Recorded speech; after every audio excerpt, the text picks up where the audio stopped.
20대 중반, 초반부터 후반까지, 30대 초반까지 기억이 거의 없어요.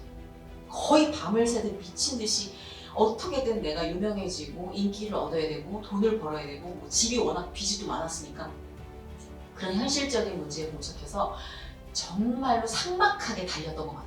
그렇게 해서 진짜 정신을 차려보니까 그래도 어느덧 인정을 받았고 그래도 운 좋게 저를 캐스팅해주는 감독님도 계셨고 그래서 또 이렇게 저렇게 소문이 나가지고 점점점 명성을 쌓아가게 됐고 저는 좀 럭키한 케이스였던 것 같아요. 어찌됐든 그래서 그렇게 성공 가도에 오르면서 제가 원하던 것들을 성취하고 이렇게 가고 있을 무렵 문득 그런 생각이 드는 거예요. 이게 맞나? 내가 원하던 삶이었나? 정말 연예계에서 이렇게 단계별로 이렇게 성공하다가 확 하고 로켓 발사가 될 때는 정신을 똑바로 차려야 된다는 선배들 말씀이 맞는 것 같아요. 그때 눈이 이렇게 뒤집어지더라고요. 자고 일어나니까 막 사람들이 막 환호를 치고 막 공개방송 나가면 어제와 다른 반응들 이런 것들이 점점 마취를 시키더라고요. 그러면서 두려워지는 거예요. 이런 성공들이 점점 내가 감당할 수 있는 건가? 지금도 굉장히 많은 연예인들, 아이돌들이 그 성공 가도를 달리면서 그게 자기 거라고 생각되지 않고 그게 곧 없어질까라는 공포심에 공황이든 우울증이든 신경 안정되는 여러 가지 약을 때려 넣는 거예요. 왜? 불안하니까. 박수, 환호, 관심, 그 리액션이 저변에 깔려 있어야 이 지지가 되는 직업인 거예요. 막 열심히 한다고 일방통행으로만 완성되는 직업이 아닌 거예요. 모든 사회적 관계가 상호작용이 필요하지만 미디어처럼, 매스컴처럼 이 엔터테인먼트처럼 상호작용이 중요한 데가 없어요. 그렇기 때문에 자신이 없는 거예요. 자신이 없어요. 이게 내 게 아닌 거야. 제가 그때 그랬어요. 그래서 온전히 내 걸 갖고 싶은 거야. 그래서 나는 뭘 선택했냐? 결혼. 결혼이라는 둥지를 마련하면 내 거, 내 가정, 내가 온전히 뿌리를 내릴 수 있는 무언가가 생성될 거라 믿었어요. 왜냐면 제가 기초생활이 그렇게 튼튼하지 않았어요. 아버지가 늘 좀 뭔가 액션이 크신 분이었고 그래서 항상 집안 분위기가 천국과 지옥을 왔다 갔다 했기 때문에 어릴 때부터 꿈이 뭐냐면 안정된 직업, 안정된 직장을 가진 안정된 사람을 만나서 안정된 가정을 꾸리는 것. 이게 제 소원이었어요. 근데 내가 가정을 만든다면 내 임의로 이렇게 뿌리를 깊이 내릴 수 있을 것 같았고 아빠 엄마와는 다른 가정을 꾸릴 수 있을 거라는 자신을 좀 가졌던 것 같아요. 왜? 그때는 성공에 취해서 내가 다 버튼을 누르면 내가 컨트롤할 수 있었다고 생각했던 것 같아요. 그래서 결혼을 했고 정당석화와도 같은 3개월 만나고 5개월 만에 결혼을 했어요. 그리고 딱 10개월 살았어요. 그러니까 이 모든 게 1년 안에 다 끝이 나버린 건데 저는 상상을 못했어요. 어렸을 때도 누군가 되게 풍파가 있다. 그런 힘든 삶이다. 저런 어떡해. 근데 이건 당장 바뀔 일이야. 내일이 아니야. 왜? 나한테 그런 일이 일어날 수가 없어. 나랑은 거리가 있지 않나? 그랬던 그 모든 편집본이 나한테로 떨어진 거야. 악몽 같다고 생각해서 약간 애니메이션처럼 생각했던 것 같아. 이거는 내가 약간 고개 젓고 약간 잘못에 대한 그 어떤 회개와 그 각성을 하면 이건 아닐 거야. 신기루처럼 사라지는 걸 거야. 꿈일 거야. 믿고 싶지가 않고 믿는 순간 이건 내 인생은 끝난 거니까. 그래서 그리고 이거는 사고도 아닌 스스로 선택한 죽음이란 말이에요. 근데 이렇게 됐을 때 남겨지는 사람에게는 어떤 숙제가 남냐면 그 원인 제공을 내가 하지 않았을까라는 게 평생 덫으로 남는 거예요. 내가 혹시 이렇게 했으면, 내가 혹시 이렇게 안 했으면이 몇 년 갔어요. 그 산자의 죄책감이 있어요. 그러니까 저는 스스로 결단을 내리기까지 얼마나 가슴이 아팠을까 싶지만 살아남은 자로서 그 선택이 원망스러워. 왜? 그 선택에 대한 무거운 짐은 고스란히 남은 사람의 것이거든요. 그 사람을 사랑했던 가족이든 그 사람을 사랑했던 친구가 그 사람을 믿었던 그 모든 사람이 살면서 갖고 나가야 되는 짐이에요. 그 짐이 제 앞에 떨어졌어요. 근데 이게 나만의 짐이 아니야. 왜? 대한민국이 모두 집중하고 있어. 자, 이건 이제부터 너의 것이야. 너의 잘못이고 너의 십자가야. 너의 좋은 것이야. 우린 너를 지켜볼 거야. 애도의 시간조차 허락되지 않았어요.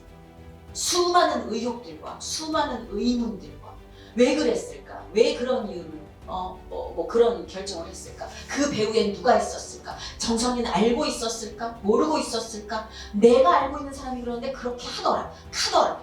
이런 모든 것들이, 보이지 않는 것들이 정말 꾸물꾸물꾸물 형태를 갖춘 괴물이 돼서 집 앞에서 현관을 열고 차고 들어와 제 목을 조르기 시작하는 거예요. 처음에는 기선에 제압당하듯이 압도당했던 것 같아요. 그래서 진짜로 내가 정말 무슨 잘못을 저질렀나? 곱씹기 시작했어요. 내가 뭔가 실수를 했나? 내가 뭔가 큰 죄를 지었나? 그래서 내가 이렇게 벌을 받고 있는 건가? 뭐 이런 생각들이 오다가 갑자기 이게 뒤틀리기 시작해요. 내가 아무리 큰 죄를 졌더라도 이거는 아니지 않나? 화가 나기 시작하는 거예요. 왜 나지? 왜 나한테 이런 일이 떨어지는 거지? 이제 억울하기 시작하는 거예요. 그리고 그 화가 나를 공격하는 사람이든 나를 뭐 호기심, 아주 잔혹한 호기심들 있잖아요. 호기심은 온도가 없어요, 여러분. 호기심은 차가워요. 그래서 찬물을 끼얹는 것 같아요. 모르는 사람들의 호기심은 그래요. 그 호기심을 갖고 있는 사람들에게 분노가 발산되기 시작했고, 심지어는 개인적으로 믿고 있던 신에게까지 그 원망의 화살이 쏟아지기 시작했어요.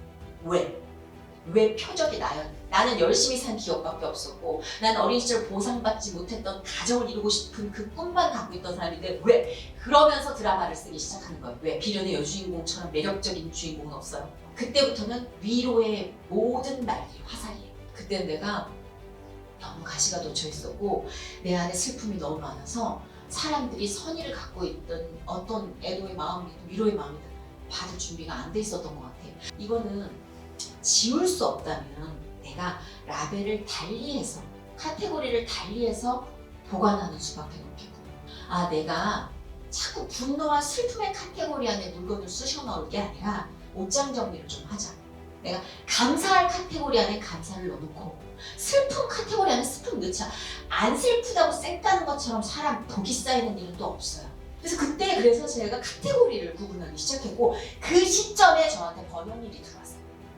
그러니까 이게 저는 운이 되게 없었던 사람일 수도 있겠지만 저 개인적으로 제 인생을 정리할 때 저 굉장히 운이 좋은 사람이라고 정리가 돼요. 왜냐하면 저한테 가장 필요할 시기에 기회들이 주어졌고, 그 기회들이 빨리 떠나지 않아줬고 기다려줬고, 그래서 그 기회들을 잡을 때까지 제가 눈에 그 기회들을 넣고 손에 잡을 때까지 기다려줬고 함께 해줬고, 전 약간 기회를 유기체처럼 생각해요.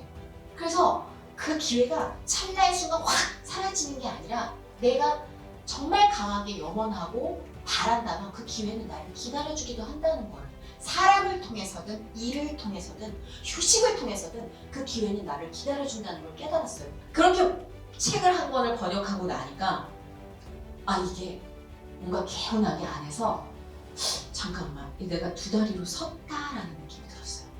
원고료는 정말 너무 초라하게 이를 데 없었지만 신인 번역가요. 그러니까 이게 손에 잡히는 건 없었지만 뭔가 사람들 박수 소리가 안 들리고 사람들이 나를 확 띄워주지 않았는데 내가 너무 기특한 거예요. 내 엉덩이를 한번 툭툭툭툭 쳐주고 싶은 거예요. 그래서 제가 운이 좋았다, 럭키한 사람이다라고 얘기했던 게, 이 번역의 내용이 아주 자질구레한 일상이었어요. 내가 정말 유명한 사람이 되기 위해서 그냥 건너뛰었던 하루들, 그리고 무시했던 엄마의 생일들, 그리고 모른 척하고 지나갔던 친구의 생일들, 내가 너무 단순해서 너무나 나에게 당연한 존재라서 나중에 밀어놨던 엑스파일들, 그 모든 것들이 나를 꾸며주고 당연한 것이 아니었고 오늘 너를 크리스마스처럼 축복해준 선물이었다는 걸 그 책이 알려주셨어요. 그때부터 제가 아까 말씀드렸던 옷장 정리를 한 거예요. 잠깐만 있어봐. 뺏긴 것만 있는 게 아니네. 없어진 것만 있는 게 아니야. 여러분 정리 한번 해보세요. 여러분 피곤한 일만 있는 게 아니에요. 그리고 빡치는 일만 있는 게 아니에요. 제가 그때 보니까 제가 너무 단순하고 단조롭고 당연해서 너무나 화려한 방송계하고 너무 동떨어져 있어서 이거는 그냥 내 인생의 배경화면일 뿐이야 라고 제쳐놨던 것들이 주인공처럼 나한테 말을 거는 거예요. 와, 나 이거 진짜 너무 쪽팔리구나. 나 이걸 누렸구나. 그러니까 일어나서 씻게 되고 방도 치게 되고, 그리고 엄마 얼굴을 봤어요. 몇 년 동안 공들여서 보지 않았던 엄마 얼굴이 보이더라고요. 늙었어. 엄마가 세월의 흔적이 엄마를 치고 갔구나. 그때 내가 못 봤던 가족들의 눈물과 조심스러운 까치발들이 눈에 띄기 시작했어요. 그래서 저는 여러분이 어떤 일을 하든 밖에서 어떤 반응을 몸으로 받든 여러분만의 텃밭을 만들었으면 좋겠어요. 물리적인 텃밭이 아니라 여러분 머릿속에, 여러분 마음속에 다른 공간을 만들었으면 좋겠어요.